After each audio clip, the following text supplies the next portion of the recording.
Il y a un peu plus de 3 mois, je partais au Costa Rica. Et en fait, pendant ce mois au Costa Rica, ce que j'ai fait, c'est que j'ai fait un jeûne de 21 jours. Donc là, j'en suis à mon 2e jour, donc ça fait 2 jours que je n'ai pas mangé. Je me sens super bien. Mon objectif, donc comme je vous l'ai dit, c'est de me reposer, c'est de me forcer au repos et de faire aussi le travail émotionnel que j'ai à faire sur pourquoi je me mets tout le temps en burn-out en fait. Je voulais vous faire un petit point, j'en suis à 7 jours de jeûne.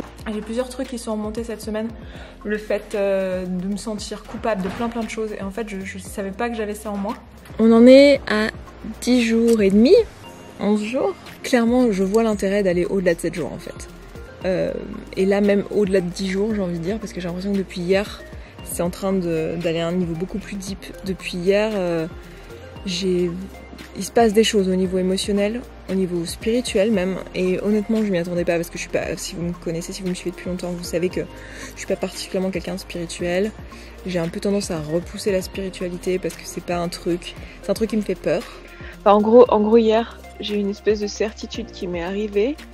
Pendant un quart d'heure, j'ai pleuré, et j'ai eu une espèce de poids énorme qui est parti de mon cœur en fait. Et on est le 14e jour aujourd'hui, ça fait donc 2 semaines que je jeûne. Je suis vraiment en train de faire un énorme boulot aussi sur ce pourquoi j'étais venue, sur mon burn-out. Je pense que je vois très clairement comment en sortir en revenant, quelles sont les actions que je dois mettre en place, etc. Nous sommes le 20e jour. Autrement dit, demain ça fera 21 jours, donc demain je remange.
Coucou, je viens d'avoir mon premier repas, si je peux appeler ça comme ça.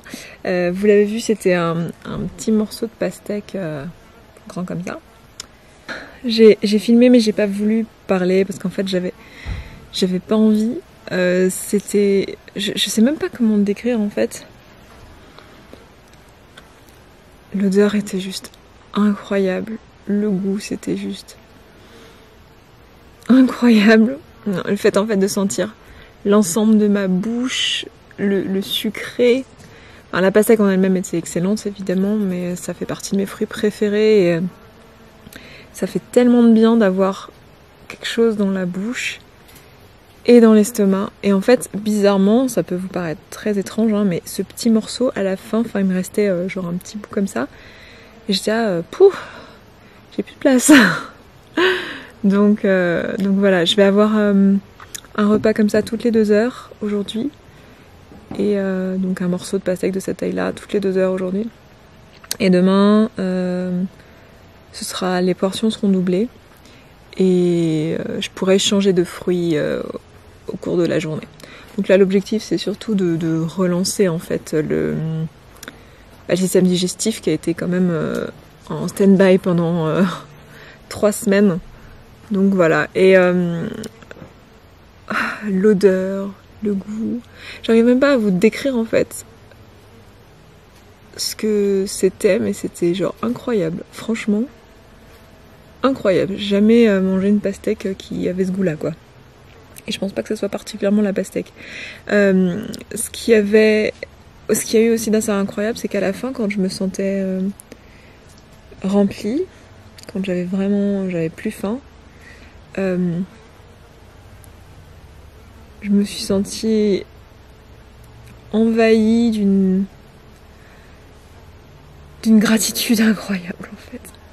Et ça m'a presque fait pleurer. Ça m'a pas fait pleurer parce qu'on était plusieurs autour de la table et voilà. Et je pense que j'avais un blocage social à pleurer, mais je pense que j'aurais été seule. J'aurais certainement eu une larme qui serait sortie. Et là, j'ai pas filmé ça direct, hein. Je suis allée dans ma chambre, je me suis posée pour ressentir les sensations physiques. Mais là, je sens la pastèque qui est en train de descendre. C'est juste... ça fait trop du bien. Et je suis super fière de me dire, bah voilà, je l'ai fait quoi. J'ai fait ces 21 jours. Et là, je remange. Et cette expérience, c'est quand même un truc de dingue. Voilà. Je suis très très contente.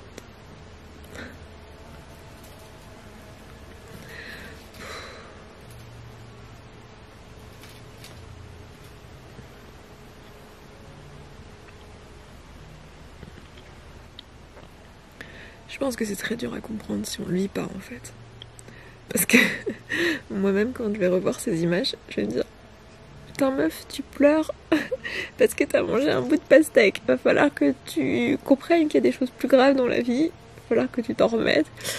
C'est extrêmement fort en fait. Et je comprends pourquoi dans beaucoup de religions, on passe par le jeûne au moins une fois dans son année quoi. Ou le jeûne intermittent pour les gens qui font Ramadan. Mais il y a toujours un peu ça parce que en fait c'est vraiment quelque chose qui t'amène à la spiritualité quoi. Et puis physiquement c'est un vrai nettoyage là pour le coup. Et j'espère que ça vous inspirera à faire de même pour vous parce que c'est vraiment une super belle expérience. Je vais m'arrêter là. Je sais pas si je refilmerai dans la semaine, peut-être juste avant de partir.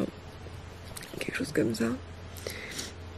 Et puis clairement je ferai un update à quelques mois après. Hein, pour voir, parce que là je peux pas vous dire en fait physiquement quel changement je peux voir. Par exemple je peux pas vous dire si mes intestins vont mieux et tout ça, je peux pas vous le dire. Mais hello, est-ce que j'arrive? Ouais. Je pars demain, on est vendredi, il est 16h, donc voilà, je pars demain à 6h du matin. Je suis super contente de partir parce que je n'en peux plus d'être là, je tourne en rond. J'ai trop hâte de voir mon copain demain à l'aéroport. Voilà, je vais du Costa Rica à Toronto, je reste quelques jours à Toronto et ensuite je rentre à Paris parce que c'était à Toronto que j'ai fait mes tatouages sur le vol d'aller, enfin à l'aller. Parce que ma tatoueuse est à Toronto et du coup j'en avais profité pour passer par Toronto même si c'est pas vraiment la route et donc c'est pour ça que je repasse par Toronto pour revenir et voilà, je vais passer quelques jours là-bas, ce qui sera plutôt agréable parce que si j'ai bien compris en France c'est la canicule, donc voilà, mais si j'ai bien compris c'est un petit peu partout la canicule, n'est-ce pas, réchauffement climatique, tout ça, ce qui me fait penser d'ailleurs que j'ai eu une discussion avec quelqu'un cette semaine qui ne voulait pas, qui pense que le réchauffement climatique n'existe pas, donc c'était très agaçant. J'ai pas trop débattu parce que ça servait à rien, mais voilà. Quoi vous dire, comment s'est passée cette semaine? Physiquement ça a été un cauchemar. Pour moi la reprise alimentaire avec les fruits clairement c'est pas mon truc.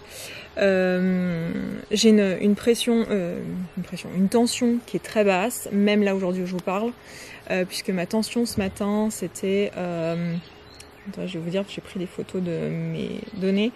Ma tension ce matin, c'était 86-70, voilà. On considère que la pression est dangereusement basse quand on est en dessous de 80, et hier j'avais 77-65. Voilà, et je me sentais très très mal. Aujourd'hui ça va un peu mieux, mais je me sens quand même pas super bien. En fait j'ai de l'énergie, c'est assez bizarre, parce que j'ai de l'énergie, je remange et j'ai du sucre dans mon sang, donc j'ai de l'énergie. Par contre, j'ai des fourmillements, mes membres, si je croise mes jambes, deviennent très vite nommes un peu, quoi. Et j'ai essayé d'expliquer à Lorraine, qui tient donc cet endroit, c'est une raison de plus maintenant que j'ai remangé, que mon esprit est un peu plus clair et tout. C'est une raison de plus pour absolument pas vous conseiller de venir ici, mais J'ai essayé d'expliquer à Lorraine que je pense que ce qui m'arrive tout simplement, c'est que comme j'ai bu pas mal d'eau pendant tout le processus, je devais pas avoir des stocks de minéraux en fait très très au top, et là je manque de minéraux tout simplement. Ce qui arrive très souvent lors d'un jeûne. C'est pas grave en soi parce que les stocks de minéraux ça se refait très vite, il suffit de boire éventuellement si vous êtes sur un jeûne à l'eau, de mettre un peu de sel dans votre eau, un peu de sel complet, hein, pas un vieux sel de table qui est pas très bon, mais prenez un sel rose de l'Himalaya par exemple, et ça permet de gérer ça. Donc c'était un peu casse-pied parce que j'ai eu peur plusieurs fois pour ma santé en fait cette semaine. Le fait que je me sentais mal, j'ai eu plusieurs migraines et du coup voilà, je me suis sentie mal plusieurs fois dû à cette tension qui est quand même trop basse, et j'ai essayé d'expliquer à Lorraine que je pense que il me faudrait juste un petit peu de sel dans mon eau, et il est pas du tout d'accord avec ça. Il pense que si je fais ça je vais avoir de l'œdème, que les humains sont pas faits pour manger du sel, qu'il faut absolument rester que sur du sucre, que sur des fruits. Moi j'ai cru que j'allais gerber à un moment donné parce que le sucre, les fruits ça me réussit pas. Le sucre, ça me réussit pas. Je mange 4 fois par jour des fruits, et puis c'est pas des petites quantités, hein, c'est des bonnes grosses quantités. Et moi, ça me réussit pas en fait. Les premiers jours, ça m'a fait du bien, les 2-3 premiers jours, mais après, j'étais prête à passer à autre chose dans mon alimentation. J'ai des envies de trucs salés, j'ai des envies de soupe miso, et c'est des envies qui viennent de la vraie faim en fait. Ça vient pas de mon cerveau, quoi. C'est pas genre j'ai pas envie d'un gâteau au chocolat avec de la chantilly, tu vois. J'ai vraiment envie de choses qui sont improbables, genre un bloc de tofu, quoi. J'ai envie d'un bloc de tofu, tu sais. Très bizarre, hein, parce qu'un bloc de tofu, on peut pas dire que ça ait beaucoup de goût comme ça. Mais je serais prête à manger un bloc de tofu. Donc je pense que j'ai vraiment juste besoin là de graisse de protéines, de bonnes graisses, de bonnes protéines. Et de sel, pas à l'excès, mais juste de refaire un petit peu mes stocks de minéraux. Donc je suis très contente de partir demain, j'ai vraiment hâte de remanger une alimentation qui va mieux me servir. Maintenant au niveau du transit, je peux clairement voir que là pour l'instant je suis allée à la selle. Alors j'ai mis très longtemps avant d'aller à la selle. Désolée de parler de ça, hein, mais ça fait partie du processus et je suis sûre que ça vous intéresse si vous-même vous n'avez pas un transit qui est génial. Et il y a énormément de gens pour qui c'est le cas. Moi, toute ma vie, j'ai dépendu de laxatifs. Alors, je prenais pas de laxatifs qui soient chimiques ou quoi, mais je dépendais ou des lavements au sel ou des trucs que j'achète en magasin bio qui sont plutôt à base de plantes et qui sont là pour aider. Voilà, c'est pas vraiment des laxatifs, mais c'est là pour aider. Et je suis désolée, mais je pense pas que ce soit une vie, quoi. Je pense pas que ce soit normal. Je pense qu'à un moment donné, mon intestin fonctionne juste pas bien. Donc, mon objectif ici, c'était de résoudre ce problème-là. Et j'ai, évidemment, avec toutes ces années où j'ai maltraité mon système digestif, parce qu'en plus, comme vous le savez, j'ai bu du coca pendant des années, j'ai arrêté il y a à peu près 1 an, mais j'en ai bu très longtemps. Donc, mon système digestif, il a pris cher. Du coup, la plupart des gens, après la reprise alimentaire, vont à la salle pour la première fois au bout de 3 ou 4 jours. Moi, ça a mis 6 jours. Et au 6e jour, donc aujourd'hui on est le 7e jour, donc c'était hier, c'était très très dur. C'est clairement pas les fruits que j'ai mangés depuis le début de la semaine. Parce que depuis le début de la semaine, je mange de la pastèque, de la papaye, des feuilles de laitue comme ça sans rien. Je mange que des fruits très fort en eau et en fibres et en sucre, comme tous les fruits, enfin quasiment tous les fruits, et beaucoup de fibres. Clairement, on s'attend pas à ce que les sels qui soient associés soient durs, très foncés et entourés de mucus par exemple. Bon, voilà. Donc je sais que je suis en train d'éliminer des choses qui étaient là depuis avant ma reprise alimentaire. Donc c'est plutôt une bonne chose. J'avais déjà éliminé, au début de mon jeûne, j'avais éliminé mes repas de la semaine. Enfin, en tout cas, c'était la sensation que j'avais physiquement, que c'était bon, quoi, que j'étais à vide. Et visiblement, il y a des choses qui datent de avant ça. Pour l'instant, je suis encore en train d'éliminer des choses qui ne ressemblent absolument pas aux fruits que je mange depuis le début de la semaine. Donc, je veux bien croire qu'il y a un nettoyage qui est en train de se faire au niveau de mon intestin. J'ai pensé qu'un jeûne où je mets au repos mon système digestif pendant 3 semaines, c'était une bonne idée. Je pense que ça l'est. Pour l'instant, c'est assez difficile, c'est assez douloureux. Mon intestin, voilà, il faut qu'il reprenne le pied. J'ai hâte de donner du sel à mon corps. Il y a un truc super que j'ai peut-être cliqué dans ma tête. Alors, c'est complètement made up. D'accord ? Donc c'est pas de la science, c'est juste moi qui ai fait une réflexion, il faudra que je fasse des recherches en rentrant. Mais en fait, j'ai toujours eu une tension relativement basse, c'est-à-dire quand je suis arrivée ici, même avant que je me mette à ne plus manger, j'avais une tension qui était, je crois que mon premier jour, j'étais à 97 de tension, la valeur la plus haute. Sachant que la normale, c'est autour de 120. Donc, et je m'étais déjà fait la remarque auprès de médecins où on m'a déjà dit que ma tension était assez basse. Mais que bon, voilà, c'était pas... On m'a plutôt dit, en fait, à chaque fois, c'était plutôt vu comme quelque chose de bien. Surtout que quand j'étais en obésité, si vous voulez, la plupart des personnes qui sont en obésité sont à risque d'hypertension. Et ça peut être dangereux pour leur santé. Du coup, quand on est en dessous au niveau tension, moi on m'a pas trop dit que c'était dangereux. Enfin, puis j'ai jamais eu de symptômes particuliers, quoi. Donc tout allait bien, donc voilà. Mais j'ai toujours eu une tension assez basse. Genre toutes les fois on me l'a mesurée, on m'a fait la remarque. Oh tiens, votre tension est quand même assez basse. Voilà, vous n'êtes pas stressée, madame. Non, je suis pas stressée. Voilà, à peu près tout ce que j'en sais. Et là, le fait d'avoir cette mesure tous les jours, j'ai pu me rendre compte que quand même par rapport à tous les autres qui avaient ici, ma tension était très basse. Les symptômes que j'ai eu cette semaine, c'est pas des symptômes que la plupart des gens ont eu ici. Désolée, je vais changer un petit peu la valeur ici parce que j'ai l'impression que je suis blanche comme un cachet alors que pas du tout. Voilà. J'ai changé la focale. Du coup, ouais, je me suis fait la réflexion, tiens, parce que bizarrement, mes migraines, les moments où elles se produisent, c'est quand je suis extrêmement fatiguée physiquement et émotionnellement, quand je suis en avion, quand j'ai pu remarquer plusieurs fois pendant que j'étais en randonnée, ce que vous entendez là, l'espèce de grognement, c'est des singes qu'il y a autour de nous. Quand je suis en randonnée, je l'ai remarqué aussi sur une route, une fois on était sur Big Island, donc à Hawaï, où en fait le dénivelé est quand même très très fort. En gros, il y a toujours une histoire de pression d'impliquer là-dedans. Et dans l'avion, on n'a jamais... Enfin, à chaque fois, on me dit, oui, bah, c'est tes oreilles. Moi, je sais que c'est pas mes oreilles. Je sais que c'est pas mes oreilles qui font ça, c'est autre chose. Parce que j'ai pas mal aux oreilles, en fait. J'ai une migraine où j'ai vraiment l'impression que mes veines sont en train d'exploser. Et en fait, ça peut m'arriver de perdre la sensation physique donc dans ma joue, dans l'ensemble de mon bras, et d'avoir des fourmillements et donc soit de perdre juste le toucher, soit aussi que mon bras ne puisse plus être bougé. Et en fait, ça revient au bout de quelques heures.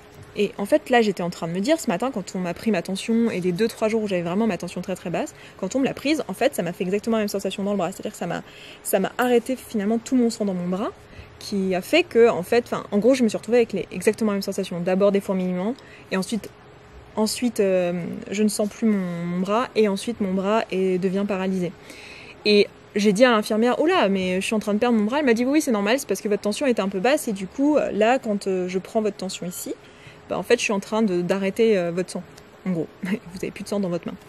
Et là, ça m'a fait clic, quoi. Je me suis dit, ok, c'est ce qui m'arrive quand je fais mes migraines ophtalmiques, donc avec aura, et que j'ai ces symptômes-là. Et j'ai déjà, évidemment, vu plusieurs médecins, neurologistes, tout ce que vous voulez. En gros, on m'a fait des scanners, des machins, des trucs. J'ai rien. On m'a toujours dit j'ai rien. On m'a décrit mes migraines en me disant oui, c'est un truc qu'on connaît, ça s'appelle les migraines avec aura. C'est pas grave, on n'en meurt pas. Vous allez en avoir à chaque fois que vous serez très fatigué.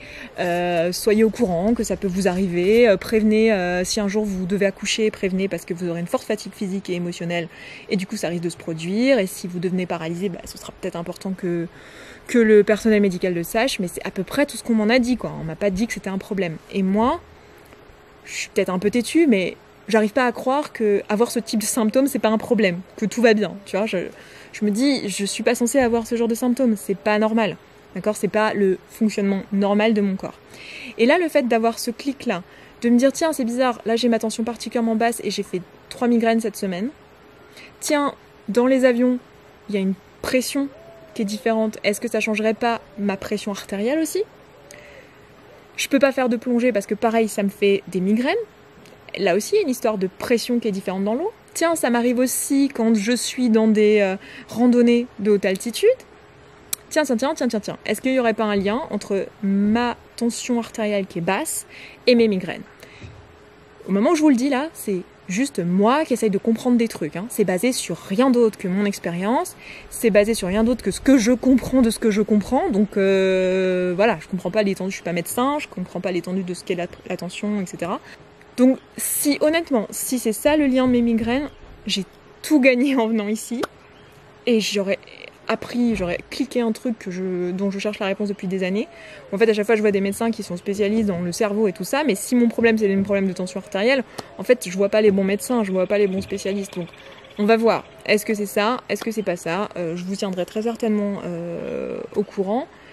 Prenez pas ce que je suis en train de dire, s'il vous plaît, ne vous automédiquez pas, ne prenez pas ce que je suis en train de dire comme un truc genre ah ça y est c'est ça la réponse aux migraines. En plus les migraines de différentes personnes sont pas liées aux mêmes raisons, parce que moi on a testé plein de façons, plein de raisons qui pouvaient être à l'origine de mes migraines. J'ai testé plein de trucs, les allergies à plein de machins, le sommeil, le stress, les machins, les trucs, j'ai testé plein de choses. Donc je sais qu'il y a plein de raisons qui peuvent amener à être migraineux chronique. Donc s'il vous plaît, je partage ça avec vous parce que je trouve que c'est intéressant, parce que je pense que ça peut faire évoluer votre réflexion de votre côté, voir ce que vous pouvez en prendre, en garder, peut-être m'aider aussi dans ma réflexion parce que vous en savez plus que moi, peut-être me donner des ressources. Je suis juste là pour un échange sur ce sujet-là et vous partager mon expérience avec ce jeune. Voilà, c'est à peu près tout. Je suis pas du tout en train de dire que j'ai la réponse à l'origine des migraines de manière générale, ni même des miennes en fait. J'en sais rien. Mais c'est quelque chose où, je sais pas, je vois quelques clics. En gros. Donc je vais juste faire une bonne vieille démarche scientifique. Je vais prendre ma tension tous les jours, noter quand j'ai des migraines, noter ce que je mange, et puis une fois que j'aurai vu des liens, j'irai peut-être voir un médecin et lui demander qu'est-ce qu'il en pense, et est-ce que je me raconte des conneries ou pas. Et si je vois aucun lien, j'aurai quand même des données à apporter à un médecin en plus pour essayer de trouver pourquoi j'ai ces migraines. Parce que je vous cache pas que je peux pas m'empêcher de penser que peut-être un jour, quand j'aurai 50 ans, je vais mourir parce que d'un seul coup je vais faire un... je sais même pas comment ça s'appelle en français, séizure. Voilà, parce que je me dis que c'est pas normal. Il y a un truc qui va pas bien dans ma circulation sanguine. Ah oui, autre chose que je vous ai pas dit, c'est que j'ai constamment les jambes lourdes. Mais c'est à un point, je veux dire, c'est pas les petites jambes lourdes de quand t'as tes règles ou les petites jambes lourdes de quand il fait un peu plus de 30 degrés. C'est les jambes lourdes au point que mon copain, dans le lit, ne peut pas me toucher la jambe. Il s'agit pas d'appuyer, il s'agit de toucher. Et même parfois le poids des draps me fait mal. Donc on n'est pas sur du petit symptôme, tu vois. On est vraiment sur du... Et même mes migraines, genre ça me fait grave chier, je vais être tout à fait honnête, quand je vais voir des médecins et qui prennent ça hyper à la légère. Genre oui voilà, vous êtes un peu fatiguée madame. Oui effectivement là j'étais en burn-out avant de venir ici, mais mes migraines je les ai depuis que j'ai 8 ans. Enfin c'est pas... oui j'en ai plus quand je suis fatiguée, oui j'en ai plus quand mon corps est sollicité, mais peut-être que quand je suis fatiguée justement j'ai peut-être une tension qui est un peu plus basse. Voilà, peut-être que c'est ça, je ne sais pas. Donc on va voir, je vous tiendrai au courant. Et puis peut-être une info qui vous intéresse, est-ce que j'ai repris du poids pendant la reprise alimentaire ? Non, j'ai perdu 200 grammes, pourtant je suis quasiment pas allée à la salle puisque je vous dis j'y suis allée que hier et on m'a pesé ce matin. J'ai perdu 200 grammes, mais ce qui est plutôt intéressant au-delà des 200 grammes perdus, c'est surtout que ma balance...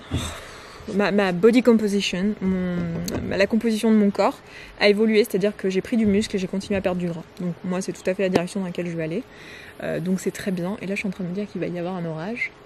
Voilà, et en tout et pour tout, sur les 4 semaines, j'ai perdu environ 10 kilos. Je vous dis environ parce que toujours la même chose, je n'ai pas mon poids le premier jour, mais le deuxième jour, et je sais que le premier jour on peut perdre... Enfin, moi, je peux perdre 1,5 kg facile, donc je compte comme si j'avais perdu 1 kg, on va dire. J'ai 9 kilos avérés, mais on va dire 10, parce que de ce que je sais avant de venir, du poids que je faisais, plus rétrospectivement, le deuxième jour, le poids que je faisais déjà, je pense que je devais avoir à peu près 1 kg, 1,5 kg en plus, donc on va dire que j'ai perdu en tout environ 10 kilos, et que ces 10 kilos sont essentiellement du muscle, c'était 6 kilos de muscle et 4 kilos de gras. Voilà, en gros, si on en croit les données de la balance.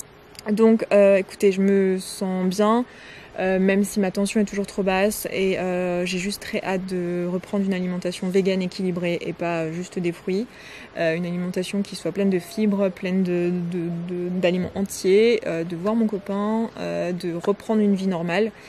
Et j'ai beaucoup de gratitude pour ce qui s'est passé ici. Je vous recommande absolument pas de venir ici pour toutes les raisons que j'ai évoquées dans plusieurs des vidéos. Donc allez toutes les voir si vous savez pas exactement de quoi je parle. Et puis voilà, je m'arrête là, je vous embrasse, merci de m'avoir suivi dans cette aventure. On se retrouve dans quelques semaines pour faire le point de qu'est-ce qui se passe après quelques semaines suivant ce jeûne. Et puis je vous dis à très vite. Ciao ciao. J'ai décidé de vous faire un bilan de qu'est-ce que j'en pense. Ça fait plus de 3 mois, ça fait 3 mois et demi, donc j'ai quand même un peu de recul. Donc mon but aujourd'hui, ça va être de vous faire un bilan sur mon retour d'expérience, qu'est-ce que j'en pense, est-ce que je suis contente de l'avoir fait, et voilà, quels bienfaits, méfaits j'ai eu sur mon corps et sur mon esprit.